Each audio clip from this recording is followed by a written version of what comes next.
ശ്രീജിത്ത്, ഇത് ഈ ആക്ഷേപം അനിലക്കര ഉന്നയിക്കുന്ന ഒരു രാഷ്ട്രീയ ആക്ഷേപം എന്നതിനപ്പുറത്തിന് അത് വളരെ പ്രസക്തിയുണ്ട്. കാരണം കേരളത്തിൽ ഈ സി പി എമ്മും ഈ സി പി ഐയും തമ്മിലുള്ള ആശയക്കുഴപ്പം ഏറ്റവും രൂക്ഷമായത് സമീപകാലത്ത് ഈ തൃശ്ശൂരിലെ തോൽവിയുമായി ബന്ധപ്പെട്ടാണ്. സുനിൽകുമാർ എടുക്കുന്ന വലിയ കടുത്ത നിലപാടുകൾ നമുക്കറിയാം. അതിൽ ഈ എം കെ വർഗീസ് ഒരു കക്ഷിയാണ്, ഒരു വിഷയത്തൊരു കക്ഷിയാണ്. അങ്ങനെ ഒരു മേയറെ പരസ്യമായി തള്ളിപ്പറഞ്ഞ് ഇടതുമുന്നണി നേതൃത്വം, അവിടുത്തെ മുൻ MLA, മന്ത്രി അടക്കമുള്ള ഈ BS സുനിൽകുമാർ അടക്കം രംഗത്ത് വന്നിട്ടും സി പി എമ്മിനെതിരെ നിലപാടില്ല. ഇപ്പോൾ ഒല്ലൂരിൽ മത്സരിക്കുക എന്ന സാഹചര്യം ഉണ്ടായാൽ അത് സംസ്ഥാനത്ത് CPM-CPI ബന്ധത്തിൽ തന്നെ വലിയ വിള്ളലുണ്ടാക്കും, ആശയക്കുഴപ്പം ഉണ്ടാക്കും എന്ന കാര്യത്തിൽ തർക്കമില്ല. കാരണം CPI സീറ്റുകളിൽ ഇങ്ങനെ ഒരാൾ വരുന്നു, അതിന് CPM വോട്ട് മറിക്കുന്നു എന്ന ഒരു ആക്ഷേപമായി പോലും ഉന്നയിക്കപ്പെട്ടാൽ അത് കടുത്ത പ്രതിസന്ധിയാണ്. ശ്രീജിത്ത്, അതിന് വലിയൊരു രാഷ്ട്രീയം കാണാനാവുന്നില്ലേ?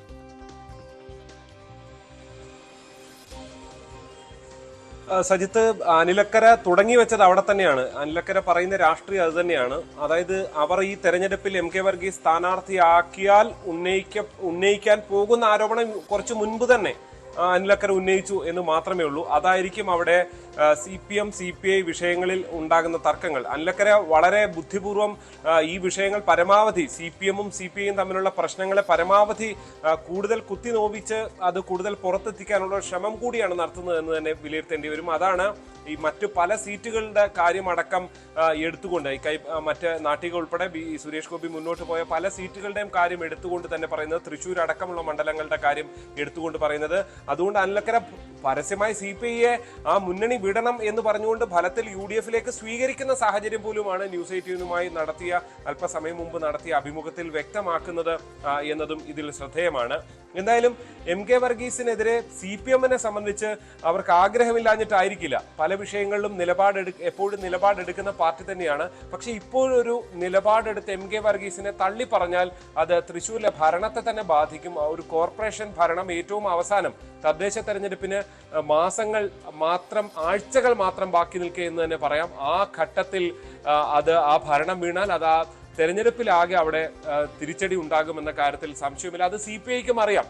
പക്ഷേ CPI അവരെ സംബന്ധിച്ച് അവർക്കുണ്ടാകുന്ന വേദനകൾ, പ്രത്യേകിച്ച് ഈ മേയർ സ്ഥാനം അടക്കം പങ്കിട്ടെടുക്കേണ്ടതായിരുന്നു. അവസാന വർഷം CPI-ക്ക് ലഭിക്കേണ്ടതായിരുന്നു. പക്ഷെ അത് കിട്ടുന്നില്ല എന്ന് മാത്രമല്ല, BJP പാളയത്തിൽ പോയി നിന്നുകൊണ്ട് MK വർഗീസ് ഫലത്തിൽ സംസാരിക്കുന്ന നിലയിൽ കാര്യങ്ങൾ പോകുന്നു എന്നുള്ളതാണ് സുരേഷ് ഗോപിയെ അടക്കം ന്യായീകരിക്കുന്നതിലൂടെ, സുരേഷ് ഗോപി വികസന നായകനാണ് എന്ന് ചൂണ്ടിക്കാണിക്കുന്നതിലൂടെ, തെരഞ്ഞെടുപ്പ് ഘട്ടത്തിൽ അടക്കം അത്തരം പ്രതികരണങ്ങൾ നടത്തുന്നതിലൂടെ MK വർഗീസ് ചെയ്യുന്നത്.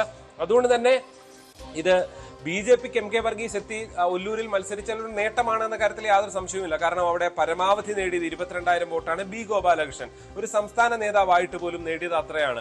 പക്ഷേ ഒരു പൊതുസമ്മതൻ കൂടിയായ ക്രൈസ്തവ വിഭാഗങ്ങൾക്കിടയിൽ അടക്കം സ്വാധീനമുള്ള ആ വിഭാഗത്തിൽ നിന്നുള്ള ഒരാൾ മത്സരിച്ചാൽ അതിനും മുന്നോട്ട് പോവുകയും ഒരുപക്ഷെ ഒരു ത്രികോണ മത്സരത്തിലൂടെ ആ മണ്ഡലം പിടിച്ചെടുക്കാൻ കഴിയുകയും ചെയ്താൽ, സുരേഷ് ഗോപിയൊക്കെ ജയിച്ച രീതിയിൽ ആ ടെമ്പോ നിലനിർത്തിക്കൊണ്ട് മുന്നോട്ട് പോകാൻ കഴിഞ്ഞാൽ അത് BJP-യെ സംബന്ധിച്ച് വലിയ നേട്ടമാണ്. അവിടെ CPI തോറ്റാൽ അല്ലെങ്കിൽ CPI പിന്നോട്ട് പോയാൽ അതുണ്ടാക്കാവുന്ന ഡാമേജ് സംസ്ഥാന രാഷ്ട്രീയത്തിലടക്കം വളരെ ഗൗരവമേറിയതാണ്. അതാണ് സജിത്ത് ശരിയായ വണ്ണം തന്നെയാണ് അത് ചൂണ്ടിക്കാണിക്കുകയും ചെയ്തിട്ടുള്ളത്. അതൊരു വലിയ പ്രതിസന്ധിയായി മാറുമെന്ന കാര്യത്തിൽ സംശയമില്ല. എന്തായാലും ഏതാണ്ട് MK വർഗീസുമായി തന്നെ ഒല്ലൂർ പിടിക്കാൻ BJP ഇറങ്ങുകയാണ് എന്ന് തന്നെ ഉറപ്പിക്കാം. സജിത്ത്,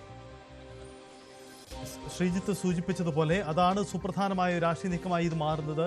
ശ്രീജിത്ത്, ഇതിൽ CPM കേന്ദ്രങ്ങൾ എന്തായാലും തൽക്കാലം ഒരു പ്രതികരണം നടത്തുമെന്ന് നമുക്ക് കരുതുക വയ്യ. നമ്മൾ പലരെയായി ശ്രമിക്കുന്നു, പക്ഷേ ആരും പ്രതികരിക്കുമെന്ന് കരുതുക വയ്യ. കാരണം CPM-നെ സംബന്ധിച്ച് ഇതിലൊരു യഥാർത്ഥത്തിലൊരു നിവൃത്തികേട് എന്നൊരു വിഷയമുണ്ട്. കാരണം MK വർഗീസിനെ ഒപ്പം ചേർത്തേക്ക് നമുക്കറിയാം. MK വർഗീസിൻ്റെ കഴിഞ്ഞകാല രാഷ്ട്രീയവും ഇപ്പോഴത്തെ രാഷ്ട്രീയത്തിലും വലിയ സംശയങ്ങൾ CPM-ന് സ്വാഭാവികമായും ഉണ്ടാവാം. BJP-യുമായുള്ള ബന്ധവും BJP-യുമായി ഇപ്പോൾ നടക്കുന്ന ചർച്ചകൾ പോലും CPM-ന് ഒരുപക്ഷെ ധാരണ ഉണ്ടായേക്കാം. പക്ഷേ അവരെ സംബന്ധിച്ച് ഒരു നിവൃത്തികേടാണ്. രണ്ട് കാരണങ്ങളാണ് ശ്രീ സൂചിപ്പിച്ച പോലെ. ഒന്ന്, തദ്ദേശ തെരഞ്ഞെടുപ്പാണ്. നിലവിലുള്ള മേയർക്കെതിരെ നിലപാട് നേരത്തെ എടുക്കണമായിരുന്നു. പക്ഷെ ഇനി എടുത്താൽ അതുണ്ടാക്കുന്ന ആശയക്കുഴപ്പം തദ്ദേശ തെരഞ്ഞെടുപ്പിൽ പ്രതിഫലിക്കും. നിയമസഭയിലേക്ക് കൂടി ആ രാഷ്ട്രീയം നീണ്ടുപോവുകയും ചെയ്യും. അപ്പോൾ യഥാർത്ഥത്തിലൊരു നിവൃത്തികേടും രാഷ്ട്രീയ പ്രതിസന്ധി കൂടി CPM-നും ഇടതുമുന്നണി നേതൃത്വത്തിനും പൊതുവെയും ഈ തൃശ്ശൂർ രാഷ്ട്രീയത്തിൽ ഉണ്ടായിട്ടുണ്ട്. അതല്ലേ യാഥാർത്ഥ്യം?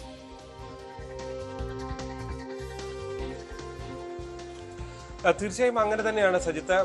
അതായത് ഇതിൽ ഈ ഭരണം നിലനിൽക്കുന്നതിന് രണ്ട് സ്വതന്ത്രന്മാരുടെ ബലത്തിലാണ് ഇടതുമുന്നണി ഭരണം പിടിക്കുന്നത്. നമുക്കറിയാം, ഇടതുമുന്നണി കഴിഞ്ഞ തദ്ദേശ തെരഞ്ഞെടുപ്പിൽ സംസ്ഥാനത്തൊട്ടാകെ ഇപ്പൊ കൊച്ചി പോലുള്ള നഗരങ്ങളിൽ പോലും കോർപ്പറേഷൻ പോലും പിടിച്ചടക്കിക്കൊണ്ട് വലിയ നേട്ടമാണ് ഫലത്തിൽ ഉണ്ടാക്കിയത്. സാധാരണഗതിയിൽ UDF പതിവായി ജയിച്ചുകൊണ്ടിരുന്ന സ്ഥലമാണ് കൊച്ചി കോർപ്പറേഷൻ.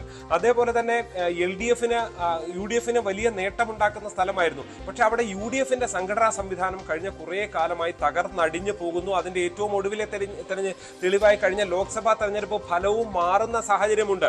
താഴെ തട്ടിലടക്കം വലിയ പ്രതിസന്ധി നിലനിൽക്കുന്ന സാഹചര്യമുണ്ട്. ആ സാഹചര്യത്തിൽ കൂടിയാണ് LDF ഇത് മുതലാക്കാൻ ശ്രമിച്ചത്. അതിന്റെ കൂടി ഭാഗമാണ് ഫലത്തിൽ അവർക്ക് പരമാവധി സീറ്റുകൾ ലഭിച്ചു എന്നുള്ളത് മാത്രമല്ല, കോൺഗ്രസ് വിമതനായി നിൽക്കുന്ന ആളെ കൂട്ടി ഫലത്തിൽ ഒരു ഭരണം പിടിക്കുക എന്ന് പറയുമ്പോൾ അതിന് വഴങ്ങിക്കൊടുക്കേണ്ടി വരുന്നു. ആ വഴങ്ങിക്കൊടുക്കുന്നതിന്റെ വിലകളാണ് ഏറ്റവും ഒടുവിൽ. അത് ഏത് തരത്തിലാണ് ഇനി മുന്നോട്ട് പോവുക, CPI എത്രത്തോളം, അത് CPIയുടെ ശക്തി കേന്ദ്രം കൂടിയാണ് തൃശ്ശൂര്, ഒല്ലൂർ അടക്കമുള്ള മണ്ഡലങ്ങളിൽ പല ഘട്ടങ്ങളിലും. ഇപ്പോൾ K രാജൻ 2 ടൈം മത്സരിച്ചു കഴിഞ്ഞു. ഇനി K രാജന് മൂന്നാമതൊരു ഇളവ് കൊടുക്കാനുള്ള സാധ്യത നമുക്ക് തള്ളിക്കളയാൻ കഴിയില്ല. കാരണം ഒരു റവന്യൂ മന്ത്രിയായി നിൽക്കുന്ന ഒരാൾ പരമാവധി CPMന്റെയും ഇടതുമുന്നണിയുടെ ഒരു പൊതു നിലപാടനുസരിച്ച് ഭരണ തുടർച്ചയുണ്ടാകാൻ അത്തരം വിട്ടുവീഴ്ചകൾ വേണ്ടിവരും എന്നുള്ളതാണ്. ഇനി K രാജൻ തന്നെ തുടർന്നാൽ, അതല്ലെങ്കിൽ അതിനു മുൻപ് എനിക്കൊന്ന് 2006 തോന്നുന്നു രാജാജി മാത്യു തോമസ് അവിടെ MLA ആയിട്ടുണ്ട്. പിന്നീട് MP വിൻസെന്റ് കോൺഗ്രസിൽ നിന്ന് MLA ആകുന്നു. അങ്ങനെ പരസ്പരം മാറുന്നൊരു സാഹചര്യമൊക്കെ ഉണ്ട്. പക്ഷെ കഴിഞ്ഞ കുറച്ച് കാലയളവിൽ അത് CPIയുടെ ഒരു ഉറച്ച കോട്ടയായി ഫലത്തിൽ നിൽക്കുകയാണ്. കഴിഞ്ഞ 1-2 തെരഞ്ഞെടുപ്പായി അതാണ് കഴിഞ്ഞ തവണ ഏതാണ്ട് 20,000-ൽ പരം ഭൂരിപക്ഷത്തിലേക്ക് അവിടെ CPI സ്ഥാനാർത്ഥി K രാജൻ വിജയിക്കുന്നത്. പക്ഷെ ആ മണ്ഡലമാണ് സുനിൽ കുമാറിനെ പോലെ ജനകീയനായ എല്ലാവരും അറിയുന്ന ഒരു സ്ഥാനാർത്ഥി നിന്നിട്ട് പോലും CPIക്ക് അവിടെ തന്നെ അടിപതറിയിരുന്നു കഴിഞ്ഞ ലോക്സഭാ തെരഞ്ഞെടുപ്പിൽ എന്നുള്ളതാണ്. അത് മുന്നോട്ട് പോയാൽ MK വർഗീസ് എത്തുകയും അത് കൂടുതൽ ശക്തമായ ഒരു മത്സരത്തിലേക്ക് പോയി ത്രികോണ പോരാട്ടത്തിലൂടെ വലിയ രീതിയിലേക്ക് മുന്നോട്ട് പോവുകയും ചെയ്താൽ അത് സംസ്ഥാന രാഷ്ട്രീയത്തെ ആകെ ബാധിക്കുന്ന ഒരു വിഷയമായി മാറുമെന്ന കാര്യത്തിൽ യാതൊരു സംശയവും. ശരി, ശ്രീജിത്ത് തുടരുക. ജോർജ് പൊടിപാറ നമുക്കൊപ്പം ചേരുന്നുണ്ട്. ശ്രീ ജോർജ് പൊടിപാറ, ഞങ്ങൾ പുറത്തുവിടുന്ന ഈ വാർത്ത MK വർഗീസ് BJP സ്ഥാനാർത്ഥിയാവാൻ നീക്കം നടക്കുന്നു എന്നതാണ്. BJP ഗൗരവമായി അതിൻ്റെ ഫൈനലൈസേഷനിലേക്ക് വരുന്നു. ഒല്ലൂരിൽ ലക്ഷ്യമിട്ടുകൊണ്ടാണ് നീക്കം. ഇത് ഇടതുമുന്നണി ക്യാമ്പിലുണ്ടാക്കുന്ന ആശയക്കുഴപ്പം ചെറുതല്ല. നമുക്കറിയാം, MK വർഗീസ് നേരത്തെ തന്നെ ഈ BJP പുകഴ്ത്തലും സുരേഷ് ഗോപി അനുകൂല നിലപാടുകളും എടുത്ത് മുന്നണിക്കകത്ത് പൊതുവിൽ വ്യത്യസ്തനായ നിലപാടെടുത്ത് പ്രതിസന്ധിയിൽ നിൽക്കുകയാണ്. ഈ ഒരു നീക്കം പ്രതീക്ഷിത നീക്കമാണോ? BJP ഈ നീക്കം പ്രാവർത്തികമാക്കാനുള്ള സാധ്യത എത്രമാത്രമാണുള്ളത് തൃശ്ശൂർ രാഷ്ട്രീയത്തിൽ? തീർച്ചയായിട്ടും ആ കാര്യം നമുക്ക് തള്ളിക്കളയാൻ പറ്റുന്ന കാര്യമല്ല. MK വർഗീസിന്റെ നിലപാടുകൾ പലപ്പോഴും സംശയാസ്പദമാണ്. അതായത് അദ്ദേഹം വേണമെങ്കിൽ സ്ഥാനം കിട്ടാൻ വേണ്ടി, അല്ലെങ്കിൽ അദ്ദേഹത്തിന്റെ അനുകൂല സാഹചര്യം ഉപയോഗിച്ച് സ്വന്തം സ്ഥാനങ്ങൾ ഉറപ്പിക്കാനുള്ള ഒരു പ്രത്യേക വൈഭവം അദ്ദേഹത്തിനുണ്ട്. അതുകൊണ്ടാണ് ഒരു പ്രത്യേക രാഷ്ട്രീയ സാഹചര്യത്തിൽ കോൺഗ്രസ്സുകാരനായിരുന്നു. അതിന് തൊട്ട് മുമ്പുള്ള തവണ കോൺഗ്രസ് ടിക്കറ്റിൽ ജയിച്ച ആളാണ് നെട്ടിശ്ശേരി വാർഡിൽ. അതിനുശേഷം കോർപ്പറേഷനിൽ നെട്ടിശ്ശേരി വാർഡിൽ അദ്ദേഹം തന്നെയായിരിക്കും വീണ്ടും സ്ഥാനാർത്ഥി എന്ന് വിശ്വസിച്ചിരുന്ന ഒരു ഘട്ടത്തിലാണ് ഉമ്മൻചാണ്ടി അടക്കം ആളുകൾ ഇടപെട്ട് ചില അഡ്ജസ്റ്റ്മെന്റുകൾ വേണ്ടി വന്നത്. A ഗ്രൂപ്പ് I ഗ്രൂപ്പ് തമ്മിലുള്ള സീറ്റ് മാറലിന്റെ അടിസ്ഥാനത്തിൽ നെട്ടിശ്ശേരിയിൽ വേറൊരു സ്ഥാനാർത്ഥി, ഉമ്മൻചാണ്ടിക്ക് കൂടി വേണ്ടപ്പെട്ട ഒരു സ്ഥാനാർത്ഥിയെ നിർത്താൻ ശ്രമിച്ചു. അപ്പോ പിന്മാറില്ല എന്ന് പറഞ്ഞ് MK വർഗീസ് നിന്നു. അങ്ങനെ വർഗീസ് ജയിക്കുകയും ആ